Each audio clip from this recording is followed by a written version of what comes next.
Hey, what's happening, guys? Ronin man here. I'm here in the park. How you guys doing? They were just playing some beautiful music. Unfortunately, we missed that. Maybe we'll get it on the way back if my battery lasts. I want to say the last video, thank you very much for the comments. Really great, actually. I appreciate it. And somebody said something that I thought was interesting. They said that don't guys have bachelor parties? And that's a fair statement, you know. And I want to talk about that. I want to talk about bachelor parties. How many bachelor parties have you been to? You guys are, listening. What have you been to many bachelor parties? I personally think bachelor parties are the most boring thing that could ever happen to mankind. I cannot stand bachelor parties. Well, you guys that know me, you listen to the channel, you guys know that I don't like strippers. I don't like professionals. I'm actually disgusted. I'm absolutely disgusted by professionals. Like I don't know if any other guys are like me because, you know what I mean? Like everybody seems to love professionals, but I see them as just, I don't know. It's just like, I can't really describe it. I don't want to use too bad of words because, I mean, obviously some people need to pay the bills, you know what I mean? So I understand that. And I have a friend actually who's an escort, and I know that's the way she pays her bills. So I'm not going to, she's a nice person, but I tell you, for me, like my personal thing, I have never, ever been interested in professional girls at all. And it doesn't matter how hot they are. So when you're talking about bachelor parties, this is what you're talking about. The last video we talked about Bill Burr, and he was talking about a woman who, on the day before her marriage, she had picked up the bartender, and he basically railed her in the bed that she was going to get married in, and consummate her marriage the next day. And somebody said, in that context, they said, "Don't guys have bachelor parties?" Actually, it's more complicated than you think. This question. I think maybe 100 years ago, maybe a bachelor party was kind of exciting, maybe. I don't know. I can just kind of guess. Maybe, in the maybe cowboy days or something. I don't know. But I've been to a lot of bachelor parties in this era, and I can't really think of anything more boring. Let me tell you about a typical bachelor party. They're very expensive. A bunch of guys who have nothing in common. It's usually just a bunch of random people that know the guy, right? You don't really know anybody at a bachelor party. Like it's not like you get there and everybody's your friend. It's just like, oh, hey, so, and there's usually people that are invited that are fucking, just business people, or you know what I mean, like that kind of thing, right? And it's always in one city, so often like his friends are all from that one city, right? Someone like me that globally, travels a lot, I'm not going to have many friends if I had a bachelor party, which don't worry, I'm not going to be having one. But, I wouldn't have friends from Tokyo or Shanghai there, right? Because I got to pick a city, right? So it's usually a very limited amount of people. It's usually very sad, actually. I feel very fucking sad. Like, you know what I mean, when I go to a bachelor party? Because the guys hardly know each other. It's very boring. Usually there's some kind of strippers that come along, Strippers come along, and they, basically strippers, as you know, strippers, what do? Right? They basically just take your money, right? So I guess they take their clothes off or something. I personally am not interested, but I guess they take their clothes off and they get some money or something. But that, to me, I would pay them to keep their clothes on. I don't like professionals, like I'm not interested, like I'm not kidding. And when I've gone to a stripper party, a bachelor party with a stripper, I wouldn't participate. I'm just not interested, And finally the group kind of shamed me, and they said, oh, you gotta like let her rub all over you or something. She was wearing her clothes and everything, and she rubbed all over. She made me take my shirt off, and I got a skin disease from her. It was like amazing. It was disgusting. Bachelor parties, I mean, they fucking suck. I don't know what you girls think the guys do at bachelor parties, but most bachelor parties are usually managed or kind of run by the woman he's getting married to. So they usually know what's going on. Like they basically are cutting the guy's balls off already, because they know who's coming, they know what's going to happen. There's no secrets in a bachelor party, in other words. The bachelor parties are just, they're usually just guys getting drunk, and I don't drink, so they're getting drunk. Generally, they're playing some kind of stupid games. They might go to a strip club. Sometimes they're fun, like paintball. I've been to some that were paintball. That was pretty cool. I like paintball. But I've never been to one where I've never been to a bachelor party where you actually have fun. Like to me, real life is fun, right? So I like real people. I like real emotions. So that's why I like seduction, because when you meet a girl and you seduce her, there's something exciting for both of you when you seduce somebody. There's something in her eyes that is it's just very exciting in a way, and there's something very real about it, because both people are doing what they want to do. And also they're doing what they don't usually do, right? So they're doing it with you. So that can be somewhat fun. But when you're talking about a professional, I mean, fuck, this girl hates you basically. She can't wait to get the fuck out of there. You know what I mean? Like, she's fucking looking at her watch. I can't imagine how a guy could find that sexy. I fucking cannot even, like, it doesn't even cross my mind. Like, and they make you pay attention. It's kind of like when when you go to like a live show and there's like a shitty band there and you got to clap and you fucking don't want to clap because they suck ass, and everybody's like looking at you and everybody's fucking clapping and it's so boring and everybody's fucking clapping. That's like one of my least favorite situations.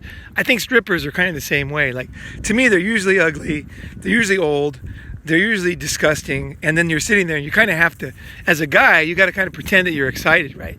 So you kind of like, I think most guys just put on a show. They pretend like they're interested or something, Or some guys, I think when I was younger, I didn't know, I thought I was supposed to be excited. So when I was like 21, I used to think that I had to get excited. One guy took me to a strip club and I was bored out of my mind, but I felt bad. Like, I worried about myself because I thought, I'm not excited, like I don't feel excited. And then I felt like, I don't know, how do you guys feel when you guys go to strip clubs? To me, they're just fucking retarded. I just don't even get the whole point. And especially giving them they should pay me. The girls should fucking give me money to go to a strip club because I fucking don't want to be there. You know what I mean? Like, at least $100, because I could fucking do something with my time, like worthwhile. Go to Starbucks, or I could fucking listen to an audiobook or something, I don't want to fucking be there, right?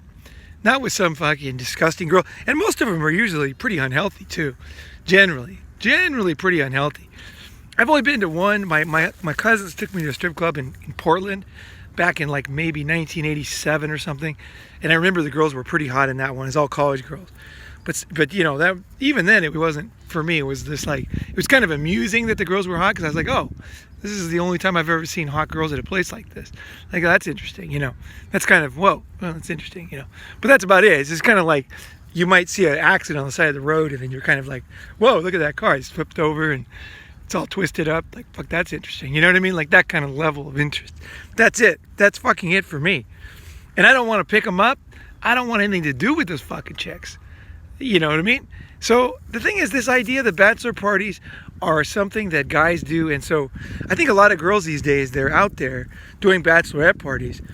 And I was asked to dance at a bachelorette party once in Shanghai, and one of my friends was getting I guess his friend was getting married or something, so he asked me, he said, hey, would you be a stripper for this bachelorette party? And it was a bunch of Japanese girls, and I speak Japanese, so I said, okay, so I got like $500 or whatever. So I went there and I fucking I fucking did it, and it was pretty fun actually for me to do it, and I was getting paid too, which was nice. But I wasn't a professional, obviously. I never did it again, but it was fun. It was kind of a funny situation. And then I actually liked one of the girls there, and I asked for a number. And she said, no way, I'm not giving you my number. I'm like, why not? She goes, you're a professional stripper. I'm like, my friend just asked me to do this. I'm not a professional. She's like, no way, man. But I kind of respected her, because that's the way I am too, I'd probably think the same thing. I'd be like, no fucking way.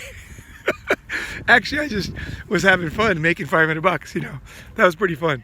But, I guess there's these kind of random things that could be fun. But I think a lot of people use these for excuses these days. Excuses to act. Girls will say, well, guys do that. And then they'll suck the stripper off or something like that. They'll do all these things that guys don't even do anymore at stripper parties, at bachelor parties. So I would say that avoid bachelor parties. To me, they're the ultimate simp fucking thing. Bachelor parties are the ultimate simp move. It's just a bunch of fucking simps sitting around giving a bunch of money to some fucking girl that doesn't even deserve it at all. She doesn't even deserve your fucking time. You know what I mean? She does not. You're much better off just getting the hell out of there. So I would say, this is going to be a quick one because I don't have much battery. But avoid bachelor parties and, really be confident in yourself. If you're not attracted to professionals like I am, just be honest with yourself. It's okay. I think a lot of guys, they think they have to be normal. Whatever they think is normal. They got to be like, I'm supposed to be turned on. Otherwise, there's something wrong with me. There's nothing fucking wrong with you. Whatever you feel, man, look down at your dick. Like I always say, look down at your dick. Your dick is the ultimate truth teller. It will tell you, it will guide you to actually, strangely enough, it'll guide you to good relationships because you'll know who you like. And by trusting something real in your life, you're at a good starting point. If you start with, I got to do what society wants me to do. I should be like this. I should like this. I should do that. That is a terrible place to start. And you don't get any real, you don't go anywhere with that. At least if you start with your own body, your own reactions to people in real time, in real life, at least you're starting with something real. Obviously, there are, you can, obviously, that's not everything, and you perfect it, but you have to use something real at the heart of your life. Don't go what society tells you should like this type of truck, or you should like this type of girl, or fucking bachelor, fucking idiot parties. Just avoid all that stuff, and you will. This is really. It will really separate you, and it'll give you that peace. Like I often say, like my mentor told me, he said, look, if you need a half cup of coffee and you have half a cup of coffee, don't just pour new coffee in halfway. Pour the whole fucking cup out and get a whole fresh cup. So when you're trying to find out who you are, when you're trying to make your life better, pour the whole cup out. Stop believing what people tell you should like and you should do. I look at these girls like, American porn and American actresses. Very few of them I find attractive myself. I guess that's illegal now or something. I don't know. But I just don't find them attractive. And so, I just don't, Whereas I might find a certain thing attractive that a lot of other guys might not. This sounds like a very simple thing, but do you really do this in your life? Are you really honest with yourself on this kind of stuff? In your whole life? What really drives you? This very simple thing of slowing down, accepting yourself, being honest with yourself, and realizing that most things around you don't even care about. I talked about this before, but like when you do that, it's very, very deep in your life. The changes they'll be very specific for you. They won't be the changes that I think. They'll be the changes that you think. Because you will be finding your own path. This is really the way you get the red pill. The red pill doesn't come from me teaching you. The red pill comes from it's a process where you find out who you are at the deepest level. And you realize that how many times, I'm not saying you're bad if you're doing this, if you're letting, people push you around, society tell you what you like. That's normal. I think young guys is pretty normal. It takes a while to kind of realize, man, fuck, who am I? What do I really care about? What really drives me? And just clean out that coffee, pour out that coffee. You start out with, I don't even know what turns me on. I don't even know what kind of girls I like. I fucking have no idea. And then just start with that. And you might find, something totally fresh, and that can lead to really good things. And like I said before, girls, man, the type of girls that I like the skinny ones, they could be even a little bit ugly, but they're skinny and they're fucking all stoked on me. Those girls, I rail those girls. I fucking rail those girls, and they love it. They love it, and they don't see it as a negative that I love them. You know what I mean? That I'm into them. They see it. They respond very well because they kind of sense that it's real. That's it's me, right? I want to do that extra thrust. I want to fucking pound their hips into the fucking bed. You know what I mean? Into the mattress. Because it's that desire. It's inside of me and it's very real. So people can talk that that's not very real. It's not very deep. It is deep. The things you like to eat, the things you like to look at, these will lead to things. This will lead, if you want to change your career, if you want to change, this type of stuff, you start with this simple stuff. and you'll realize, oh man, I hate my job. You know what I mean? Like, I'm not into the people around me. Like, these people, I don't have anything in common with them. I don't know what I'm going to do. What are you going to do? I don't know. Fucking no idea. But the honesty comes in. It's like, I'm not into this anymore. I used to kid myself that this was what I wanted, but this isn't what I want. And then just leave it there. Leave it hanging. Pour the coffee out. Don't try to fill it up right away. It will come in. It will come in from you. The coffee will come in naturally when you pour out all of society's wants and desires and things they're pushing you into in your family, your religion, and all that stuff. Once you pour that out and you say, I'm okay if I don't know what the fuck I like, I'm okay with that. That's fine with me. I don't know who I am. That's fine with me. Because by slowing down like that, you'll start to get little things, and they'll be exciting in your life. A lot of the reason why people say, why does their life suck? The reason why their life suck is because their whole life is fake. But it starts from what I'm talking about. So if this is a good concept, I know it's a kind of a deep concept, but if this makes sense, I'd love to hear how you've used this in your life, or how you didn't use this, how you paid the price. Because I think this is like the onion. There's many layers of this one. Many layers. And a lot of it is dependent on what's available too. Because sometimes you don't know something's possible until you find out it's possible, right? Then you find out, oh my God, I could do that. When you meet a new person, right? And then you'll be like, oh, I want to do that, right? Sometimes if you don't meet people, if you don't have enough options, you won't know what you could be doing, or what possible girls you could like, or what possible jobs you could have, or where you could live, what careers are possible, and what kind of a fucking life you could have, right? So that's why meeting people is so important. It's not that you're going to take on their society ideas. It's that you're going to see these new models, and you're going to be feeling inside yourself, and you're going to be saying, wait a second, I like this, but there's a little tweak I want a little different. You know what I mean? This is almost what I want. Not quite, right? And you'll slowly figure out. And beauty fucking comes from this. All right, guys. Thank you very much for watching. And I'm going to leave it right there because I'm almost out of battery.